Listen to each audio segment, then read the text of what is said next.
तो बुद्धि को निर्माण करने में सबसे महत्वपूर्ण योगदान किसका होता है? इंद्रियों का। और इंद्रियां किनके संपर्क में रहती हैं?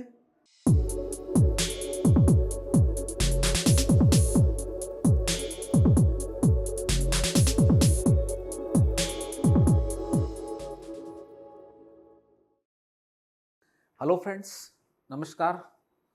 बहुत बहुत स्वागत है आपका लोटस आईएएस के इस प्लेटफॉर्म पे। मित्रों, आज मैं आपके सामने जीवन से संबंधित एक बहुत बड़ा मुद्दा लेके आया हूं।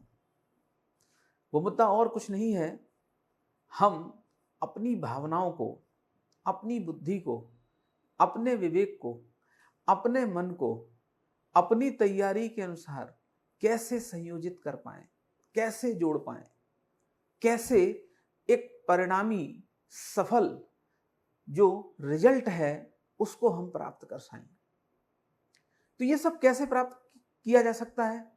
इन सबको प्राप्त करने के लिए किस प्रकार से हर व्यक्ति की अपनी भावनाएं, अपनी बुद्धि और अपना विवेक जो है वो कैसे इनको संयोजित कर पाए, किस प्रकार से वह इनको कैलकुलेट तरीके से इन पर नियंत्रण किया जा सके। तो मैं आपके सामने दो शब्द लेके आया हूं। एक शब्द है संज्ञानात्मक बुद्धि और भावनात्मक बुद्धि। जैसा कि आपको पता है कि जो हम बहुत सारी चीजें पढ़ते हैं कॉग्निटिव, इमोशनल इंटेलिजेंस के रूप में, ये सारे जो शब्द हैं कहीं ना कहीं पश्चिम से आए हैं।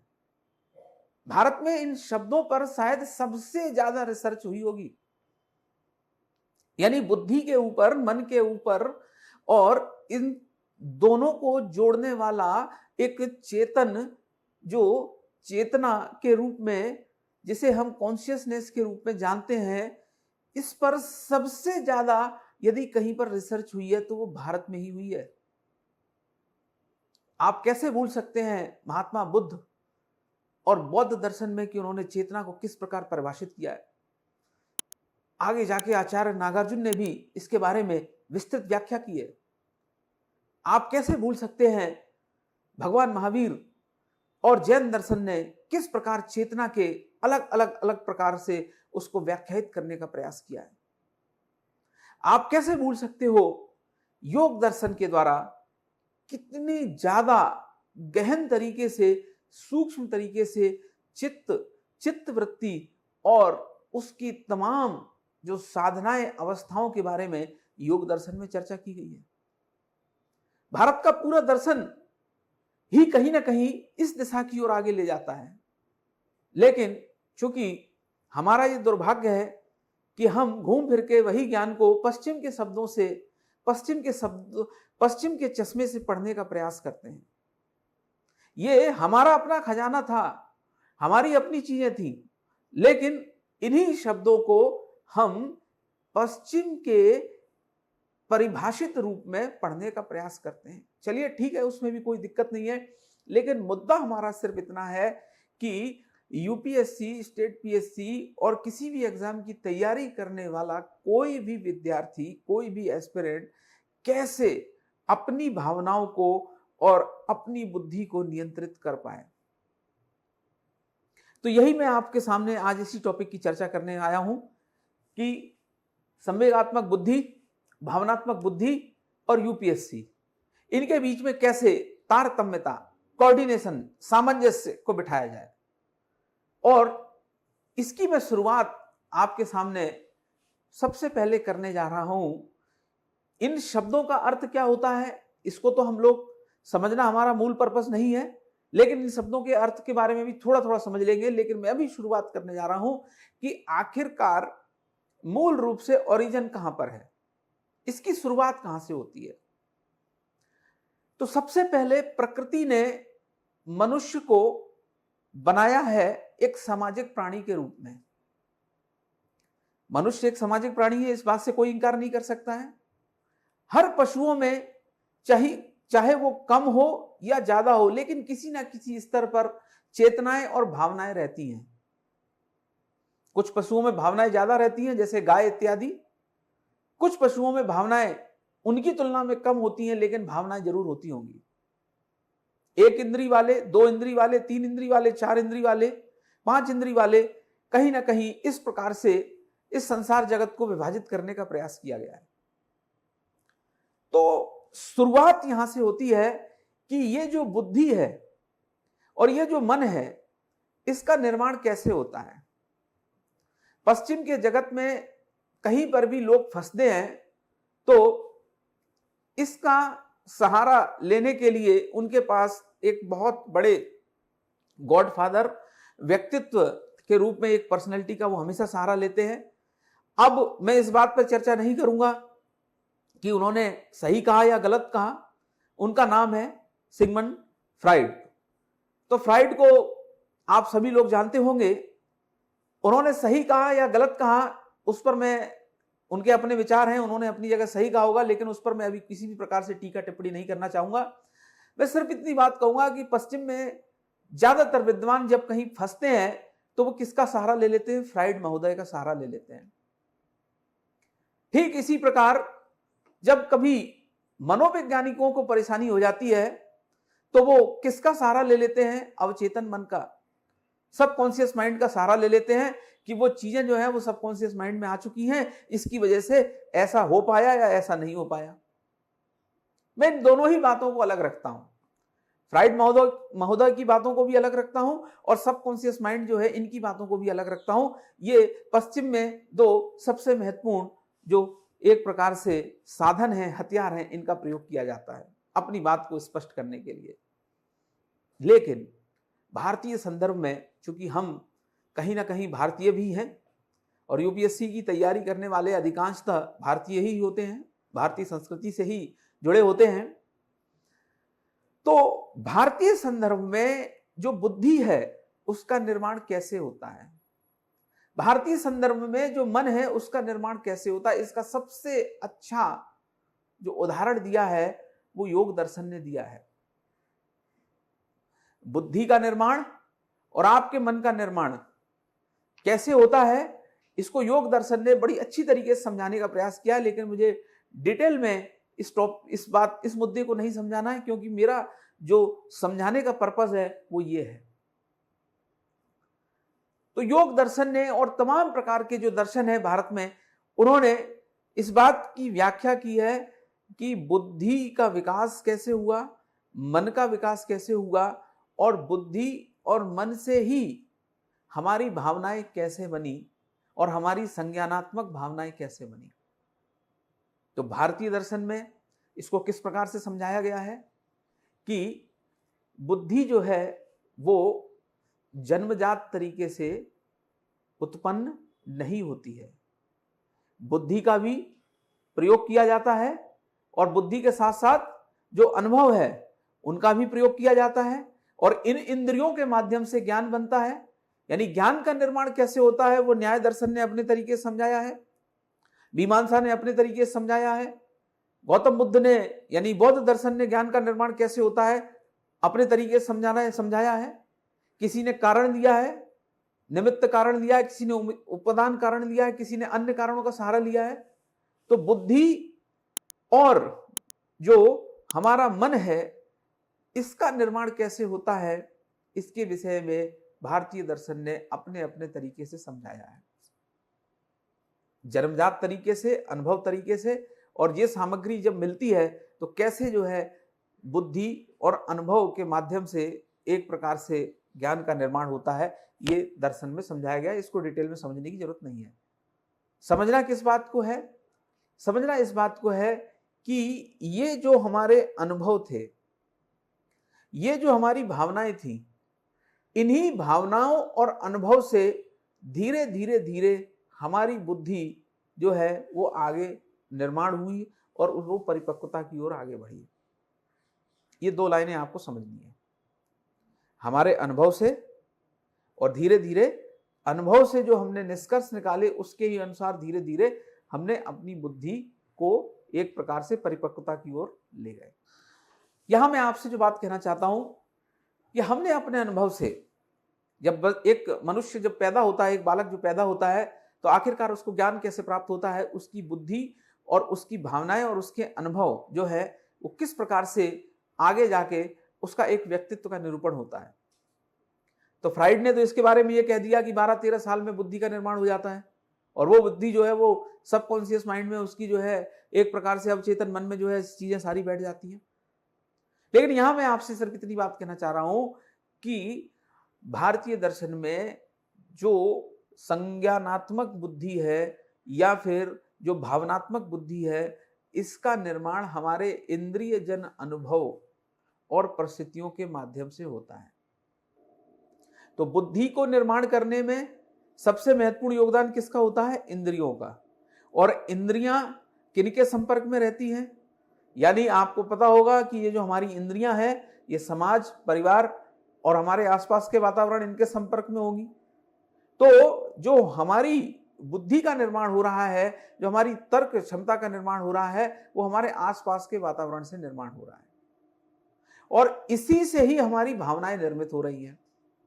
तो यहां पर आपको ये बात समझनी है कि सबसे ज्यादा जो महत्व दिया गया है, वो महत्व इसी बात को दिया गया है कि आप अपनी भावनाओं को इंद्रिय जन्य नियंत्रण के अनुसार कैसे संतुलित स्थापित कर पाएं।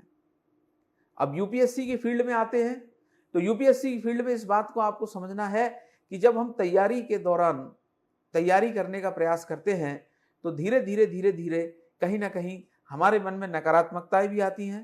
धीरे धीरे हमारा मन कहीं ना कहीं पढ़ाई से उचटने का भी प्रयास होता है, यानी हमारा जो मन है वो बार बार जो है उसको हमें लगाना पड़ता है पढ़ाई में, और कई बार जो है एक प्रकार से डिस्ट्रैक्शन इत्यादि आते हैं। तो ऐसी परिस्थितियों में क्या किया जाए? जब हम कोई कार्य करने जा रहे हैं तो कुछ दिन तो बहुत अच्छा किया, लेकिन उसके बाद हमारा मन नहीं लग रहा है, उसके बाद उस कार्य को हम कर पाने में पूर्णतः सफल नहीं हो पा रहे हैं, सिर्फ एक प्रकार से खाना पूर्ति करने का प्रयास कर रहे हैं। तो तैयारी के दौरान भी यदि ये समस्याएं आती हैं, जो कि सबके साथ लगभग आती ही हैं, बड़े स्तर पर या छोटे स्तर पर, तो उससे कैसे जो है दूर किया जाए? तो आप इन बातों को समझने का प्रयास करें। यहां एक शब्द लिखा है संज्ञानात्मक बुद्धि। संज्ञानात्मक का मतलब होता है देखना, जानना, समझना। हम क्या देख रहे हैं, क्या जान रहे हैं, क्या सामग्री उससे हमारे दिमाग पे पहुंच पा रही है। तो इंद्रिय जन ज्ञान ने, कौन सा ज्ञान? इंद्रियों के माध्यम से प्राप्त किया हुआ ज्ञान। उस ज्ञान से हमारा क्या बना? कंसेप्ट बना, प्रत्यय निर्मित हुआ, और यही प्रत्यय जो है आपको आगे या पीछे ले जाने का प्रयास करेगा। भावनात्मक बुद्धि ये शब्द इसलिए लिख दिया क्योंकि दया, करुणा, प्रेम, ये सारी जो बातें होती हैं वो हर मनुष्य के अंदर होती है, केवल मात्रा का असर होता है, कम या ज्यादा। तो इनके माध्यम से वो इसको नियंत्रित कैसे करेगा? यानी भावनात्मक जो पक्ष है, उस पक्ष से संज्ञानात्मक पक्ष के ऊपर नियंत्रण कैसे स्थापित किया जा सकता है, यही आज का सबसे बड़ा मुद्दा है। तो यहां पर मैं भारतीय संस्कृति, भारतीय दर्शन का थोड़ा सा सहारा लूंगा कि संज्ञानात्मक जो शब्द है, इसका मतलब ये होता है जानना, समझना, देखना। क्या देखा, क्या जाना, क्या हमने सीखा, उससे हमारे भावनात्मक पक्ष को मिलाते हुए एक हमने राय, एक प्रत्यय अपने दिमाग में बना लिया। तो भारतीय दर्शन ये कहते हैं इस संज्ञानात्मक बुद्धि को कभी खराब ना होने दो। यानी ये संज्ञानात्मक बुद्धि जो है वो आपके इंद्रिय जन्य ज्ञान से बनेगी, और वही इंद्रिय जन्य ज्ञान जो है वो आपके आसपास के वातावरण से पैदा होता है। तो क्या करना है?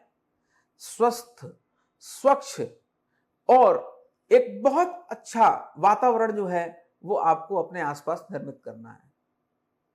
यानी सबसे पहले शुद्ध वायु जितनी हो सकती है उतनी जो है आपको सुबह उठ के उसका सेवन करना है, ताकि मस्तिष्क पूरी तरीके से क्या हो, एक प्रकार से सोचने युक्त क्षमता में आगे बढ़ पाए। दूसरी बात, जो भी आपका इंद्रिय जन्य ज्ञान है, यानी जो आप खा रहे हो, जो आप देख रहे हो, थोड़ा इस पे गौर करना। जो आप देख रहे हो वो भी एक आहार है।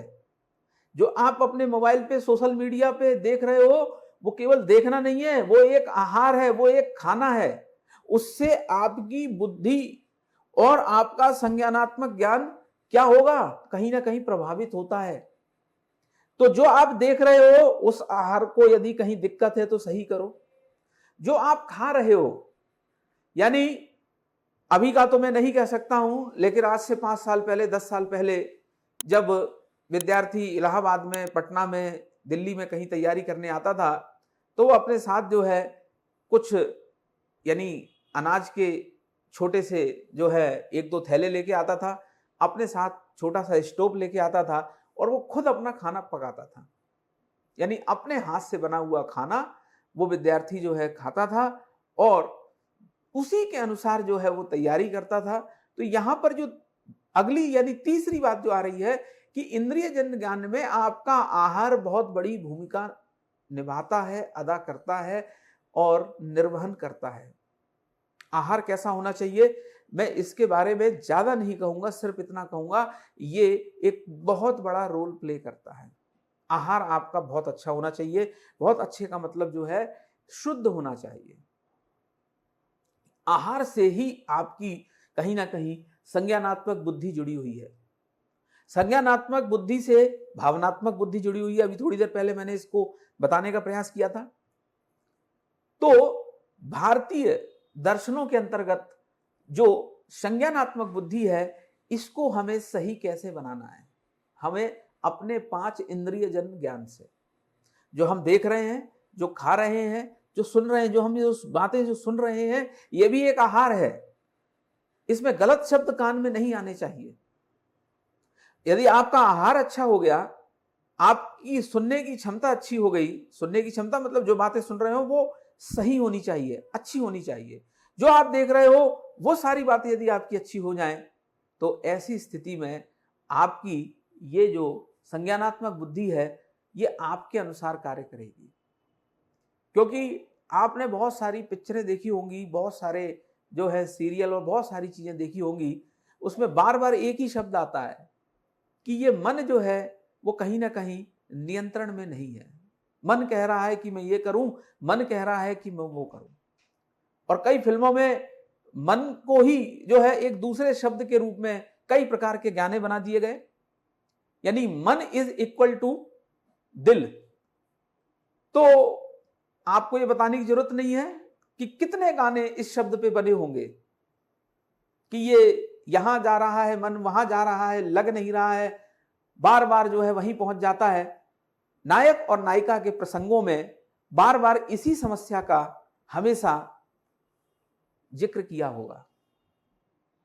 तो मन का निर्माण कैसे हुआ? मन का जो निर्माण है वो आपके 5 इंद्रिय जन्य ज्ञान से हुआ। और बहुत ज्यादा इस पर समझाने का प्रयास किया है जैन धर्म ने, योग दर्शन ने। यही चित्त वृत्ति जो है वो सबसे ज्यादा आपको सही और शुद्ध बनानी है। तो उसके लिए मैंने आपको बताया कि सुबह उठना बहुत जरूरी है। यानी मैं ये नहीं कह रहा हूं कि सुबह जो नहीं उठते हैं उनका सिलेक्शन नहीं हो सकता है, लेकिन सुबह उठने का एक फायदा यह है कि आपका जो दिमाग है उसमें भरपूर ऑक्सीजन जाएगी। और इंद्रिय जन जो ज्ञान है वो मैंने अभी आपको बताने का प्रयास किया। आप क्या सुन रहे हो, क्या देख रहे हो, क्या खा रहे हो, यदि ये सब कुछ सही है तो यकीन मानना ये संज्ञानात्मक बुद्धि जो है वो आपकी बिल्कुल सही हो जाएगी। यदि संज्ञानात्मक बुद्धि आपके मन के अनुसार यानी आपकी बुद्धि के अनुसार सही चलेगी तो फिर जो है आप जो कार्य करना चाहते हो उस पर पूर्ण नियंत्रण होगा। क्या करना चाहते हो? यूपीएससी में सिलेक्शन। अब जब आप यूपीएससी में सिलेक्शन लेना चाह रहे हैं तो ऐसी स्थिति में आपने अपना जो भी टाइम टेबल बनाया है कि मुझे इतने घंटे पढ़ना है, और मैं आपसे फिर कह रहा हूं कि ज्यादा पढ़ने की जरूरत कभी मत करना। यानी 18-19 घंटे इस प्रकार से ज्यादा जो है पढ़ने का प्रयास मत करना। 10-12 घंटे पर्याप्त हैं। लेकिन इनको अच्छी तरीके से और बहुत इफेक्टिव तरीके से कैसे जो है इनको हम लोग ध्यान दे सकते हैं या इनको हम किस प्रकार से इन घंटों समय का इस्तेमाल कर सकते हैं, ये ज्यादा महत्वपूर्ण है। तो बात यह थी कि इस यूपीएससी की तैयारी के दौरान इनका इस्तेमाल कैसे किया जाए। यदि यह संज्ञानात्मक बुद्धि आपकी इंद्रिय जन्य नियंत्रण के माध्यम से सही तरीके से यदि निर्मित हो जाती है तो आपका भावनात्मक पक्ष भी सही रहेगा, भावनात्मक पक्ष से आपका संज्ञानात्मक पक्ष भी सही रहेगा, और जो आपने डिसीजन ले रखा है कि मुझे इतने घंटे पढ़ना है, मुझे इतनी जो है तैयारी करनी है, और इस तरीके से मैं अपने मन को, बुद्धि को जो है इसी टॉपिक पर लगाऊंगा, तो यकीन मानना दुनिया की कोई भी ताकत आपके मन को उचटा नहीं सकती है, अलग नहीं कर सकती है। आपको सबको पता होगा कि यदि पढ़ाई में मन नहीं लग रहा है तो मन लगाना एक बड़ा कठिन जो है कार्य माना जाता है। अधिकांश जो विद्यार्थी हैं, कौन ऐसा विद्यार्थी होगा जो कलेक्टर, आईएएस, आईपीएस नहीं बनना चाहेगा? लेकिन घूम फिर के समस्या यही आ जाती है ना कि कुछ लोगों ने ज्यादा पढ़ाई की और कुछ लोगों ने कम पढ़ाई की, कुछ लोगों ने अच्छी पढ़ाई करते हुए सारी चीजें जो है वो पढ़ते हुए एक बार में सिलेक्शन ले लिया, 2 बार में ले लिया, और कुछ लोग जो है बार बार रुकावटों का सामना कर रहे हैं, बार बार जो है कहीं ना कहीं बाधाओं का सामना कर रहे हैं कि मन जो है वो एक स्थान पे नहीं लग पा रहा है, मन जो है वो बार बार उछट रहा है। एक साल तैयारी कर ली, दूसरे साल कमरे में बैठने का मन ही नहीं कर रहा है, किताब देखते ही मन बार बार उछट रहा है, तो क्या किया जाए? तो समझना भूतपूर्व जीवन में कुछ ना कुछ समस्याएं रही होंगी। भूतपूर्व जीवन मतलब जो आपका इंद्रिय जन्य ज्ञान है, जो संवेगात्मक बुद्धि जो आपकी बनी है, कहीं ना कहीं उसको ठीक करना पड़ेगा, उसमें करेक्शन की आवश्यकता है। और मैंने आपको ये तरीके बताए जो कोई भी कर सकता है, यानी गरीब से गरीब व्यक्ति भी कर सकता है और कोई भी व्यक्ति कर सकता है। इंद्रिय जन्य ज्ञान को हमें कैसा बनाना है, मैंने अभी आपको बताया, सुनना, देखना, आहार और सुबह उठना। ठीक है, ये आपकी संज्ञानात्मक बुद्धि का क्या हो जाएगा? निर्माण होगा। जब इसमें भावनात्मक पक्ष भी जुड़ जाएगा, यानी अपनी भावनाओं को अपनी बुद्धि के अनुसार नियंत्रित जो व्यक्ति कर पाए, उसी को ही तो सफल बोला जाता है। अब वो किस पे नियंत्रण कर रहा है? अपने मन पे नियंत्रण कर रहा है। और इस संसार में यदि आप इस एक बात को और मान के चलना कि इस भारतीय दर्शन में, भारतीय संस्कृति में सबसे कठिन जो माना गया है वो है मन पर नियंत्रण। जो मन का वेग है वो बिजली की जो रफ्तार होती है, जो करंट का वेग होता है, उससे भी कई लाख गुना तेज होता है। यानी आपका मन जो है विद इन द सेकंड यहां से इंग्लैंड पहुंच सकता है, अमेरिका पहुंच सकता है। और इस मन पर नियंत्रण करने के लिए जो भारतीय दर्शन ने जो उपाय बताए हैं, पूरा विश्व उसका ऋणी है। और वो उपाय पूरे पूरे रिसर्च लोगों ने अपने ऊपर रिसर्च की है। गौतम बुद्ध ने, भगवान महावीर ने, योग दर्शन, महर्षि पतंजलि इत्यादि, कणाद, न्याय वैशेषिक, इन सब ने जो है एक कठोर अनुभव, कठोर दिनचर्या, कठोर तपस्या के माध्यम से ये सारे निष्कर्ष निकाले हैं। यदि हम उनको नहीं सीख पाए, यदि हम उनका लाभ नहीं ले पाए, तो इसमें विडंबना हमारी है, ये दुख की बात हमारे लिए है। तो यहां मैं आपसे सिर्फ इतनी बात कहना चाह रहा हूं कि कहीं पर भी यदि यूपीएससी में तैयारी करने में मन नहीं लग रहा है, तो समझना कि इंद्रिय जन ज्ञान कहीं हमारा कुछ प्रॉब्लम तो नहीं है उसमें। और यदि आप अपनी भावनाओं को अपनी संज्ञात्मक बुद्धि से नियंत्रित नहीं कर पा रहे हो, तो समझने का प्रयास करना कि कहीं ना कहीं वो 5 चीजें जो आपको इंद्रियों से प्राप्त हो रही है, उसमें कोई गलत चीज आपके पास जा रही है। इज इट क्लियर और नॉट? यहां तक आप इस बात को इतनी समझ पाए? और मुझे लगता है आसान शब्दों में मैंने ये कहने का प्रयास किया है। तो सिर्फ सरल, जिस बात को जितना सरल कर दिया जाए वो बात उतनी अच्छी हो जाती है। तो मैं सरल शब्दों में 2 ही शब्दों का इस्तेमाल किया है। एक शब्द का इस्तेमाल आपसे किया है कि आपको सुबह उठना है। जो लोग, कुछ लोग ऐसे होंगे जो ज्योतिष को मानते होंगे, कुछ लोग ऐसे होंगे ज्योतिष को नहीं मानते होंगे। यहां मुझे ज्योतिष का जिक्र हालांकि नहीं करना चाहिए, लेकिन अनेक रिसर्च में यह कहा गया है कि सुबह उठने वाला और सूर्य देवता का सम्मान करने वाला, यानी जिसका सूर्य अच्छा होता है वो बड़े पद पर जाता है। यानी सूर्य का अच्छा होना बहुत जरूरी है। हालांकि इस बात का इससे कोई लेना देना नहीं है, इस बात को थोड़ा सा हम अलग करते हैं, मूल मुद्दे पर आते हैं। सिर्फ 2 ही बातें मैंने आपसे कही हैं। बात सिर्फ इतनी है कि आपको अपना इंद्रिय जन ज्ञान सही करना है, यदि उसमें कोई भी यानी सॉफ्टवेयर में कई बार कुछ चीज़ें वायरस भी आ जाते हैं, तो इंद्रिय जन्य ज्ञान में कहीं कोई दिक्कत आ रही है सुनने में, देखने में, आहार में, उसको ठीक करिए। और सुबह जो है वो उठना बहुत जरूरी है। इसका मतलब ये नहीं है कि सुबह ना उठने वालों का सिलेक्शन नहीं होगा, हो सकता है, लेकिन सुबह उठने जो है ये आपकी इस बुद्धि को निर्मित करने में इसका बड़ा योगदान है। ये मैंने आपको बताने का सिर्फ इतना सा प्रयास किया है। तो मित्रों, इतनी बात आपको आज समझ के जाना है कि यदि हमारा मन नहीं लग रहा है तैयारी में, तो सिर्फ इतना समझना कि जो हमने अपना सॉफ्टवेयर बनाया है, जो हमने अपनी सांवेगिक संज्ञानात्मक जो बुद्धि बनाई है, वो बुद्धि कहीं ना कहीं कुछ वायरस, उसमें कुछ जो है गलत चीजों से वो बुद्धि बन गई है। यानी हमारा आहार, जो हमारा इंद्रिय जन्य आहार था, वो हमारा कहीं ना कहीं कुछ गड़बड़ था। जो हमने पांचों इंद्रियों से जो अपने आहार लिए हैं, जो अपने अंदर जो है हर चीज सामग्री मिलाकर जो बुद्धि बनाई है, बुद्धि किससे बनती है? ज्ञान कैसे होता है? बुद्धि और अनुभव से। और बुद्धि और अनुभव किससे प्राप्त होता है? तो बुद्धि और अनुभव जो है वो हमें इंद्रिय जन्य ज्ञान से प्राप्त होता है, 5 इंद्रियों से। बताओ, इससे अच्छी व्याख्या पूरे विश्व में कोई कर पाया है? लॉक, बर्कले, ह्यूम, कांट, किसी को भी ले लेंगे और भारतीय दर्शन को ले लेंगे, तो भारतीय दर्शन ने जो व्याख्या कर दी, मुझे नहीं लगता है कि आगे आने वाले 1000 सालों में, 1 लाख सालों में इतनी अच्छी बात कोई बोल पाएगा। जो बात जैन दर्शन ने कही है, जो बात महर्षि पतंजलि के द्वारा योग दर्शन में कही गई है, जो बात बौद्ध दर्शन में कही गई है, यानी इतना सूक्ष्म ज्ञान, और वो सारा ज्ञान इसी पर ही आधारित था कि आपकी संज्ञानात्मक बुद्धि सही कैसे बने। संज्ञानात्मक बुद्धि सही होगी तो आपकी मनोवृत्ति सही बन जाएगी, और मनोवृत्ति सही बन जाएगी तो फिर आप जो भी करोगे वो अच्छा होगा। यहां पर मुझे एक बहुत महत्वपूर्ण भारत की एक अति सम्मानीय लेडी महिला की बात याद आ रही है। आपने किरण बेदी का नाम सुना होगा। उन्हें भारत की पहली महिला आईपीएस के रूप में जाना जाता है। बहुत तेज तर्रार महिला आईपीएस थी।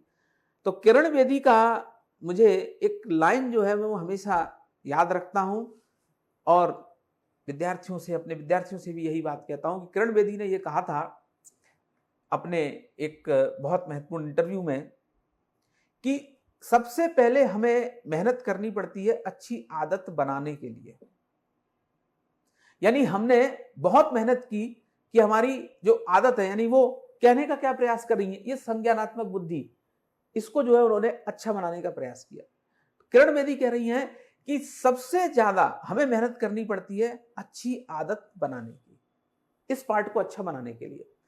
फिर वो दूसरी लाइन ये कह रही हैं कि जब एक बार आदत अच्छी बन जाए, यानी ये जो सॉफ्टवेयर है ये सही हो जाए एक बार, तो ये अच्छी आदत फिर आपको गलत काम नहीं करने देंगी। ये अच्छी आदत आपको धक्का देंगी। यदि आप कहीं गलत रास्ते में भी जा रहे होंगे तो आपकी जो अच्छी आदत वाली संज्ञानात्मक बुद्धि है, ये आपको गलत रास्ते पे ले जाने से रोकेंगी, टोकेंगी, और ये आपको सही रास्ते पे ले जाएगी। ये बात मैंने नहीं कही है, ये बात किरण बेदी ने की है। आप चाहें तो उनका इंटरव्यू देख सकते हो। तो मित्रों, अंततः लास्ट में मैं बस यही कहना चाहूंगा कि यूपीएससी और किसी भी एग्जाम की तैयारी करने वाले जो विद्यार्थी है, यदि उनका मन नहीं लगता है, मन लगने में कहीं कोई समस्या होती है, तो एक बार वो अपने इंद्रिय जन्य ज्ञान को जरूर परखें, देखें, समझें कि वो जो स्रोत है, जो इंद्रियों के माध्यम से आ रहे हैं, कहीं उनमें कोई कमी तो नहीं है। सिर्फ इतना ही आपको ध्यान रखना है। तो मित्रों, इन्हीं शब्दों के साथ स्वस्थ रहिए, प्रसन्न रहिए, और हम लोग जो है इस वार्तालाप को यही जो है समाप्त करते हैं। धन्यवाद। वंदे मातरम। भारत माता की जय।